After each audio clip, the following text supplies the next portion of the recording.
మీరందరూ బాగా వినండి, బాగా నాతో చెప్పండి. గడప లోపలే మా కులం, గడప లోపలే మా కులం, గడప దాటితే హిందువులం. ఒరే ఎర్రిపోర్న, మీ తెలివితేటలరా. హిందువుల్ని నెంబర్ 1 ఎర్రి గొర్రెల్ని చెయ్యాలంటే మీ వల్లనే అవుతుందిరా. మతం రుద్ది గద్దెల మీద కూర్చోవడానికి హిందూ సమ్మేళనాలు పెడుతూ ఆర్ఎస్ఎస్ ని బీజేపీని ప్రమోట్ చేసుకుంటున్నారు. ఎలాగూ మీరు రాజ్యాంగ విరోధులే కాబట్టి, విలువల్లేని పోరంబోకులే కాబట్టి చేసుకోండి. కాని కింద లైన్ ఏంట్రా?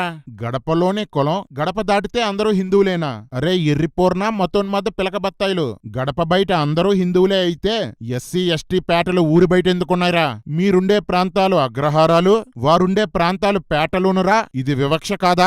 ఆఫీసుల్లో కుల వివక్ష, స్కూళ్లలో కుల వివక్ష, గుళ్లల్లో కుల వివక్ష, వీధుల్లో కుల వివక్ష, రాజకీయాల్లో కుల వివక్ష. గడప దాటితే ప్రతి చోట కుల వివక్షే కదరా. మరి గడప లోపలే కులం అంటున్నారేంట్రా? గడప లోపలుండేది ఆ ఇంటి వారే, వాళ్ళల్లో వాళ్ళకేం కులం ఉంటుందిరా ఎర్రి బత్తాయిలు? కులముండేది గడప బయటేరా. ఒకవేళ గడప లోపల ఉన్నా దాన్ని పెట్టింది కూడా మీ పిలక బత్తాయిలేరా ఎర్రిపోర్న. ఇంకా ఎంతకాలం రా మా దేశస్తులతో ఉచ్చ తాగిస్తారు, పేడ తినిపిస్తారు? ఎంతకాలం రా నా దేశ ప్రజలతో కాళ్ళు నాకించుకుంటారు? ఎంతకాలం రా నా దేశ స్త్రీల అవయవాల్ని నలుపుతారు?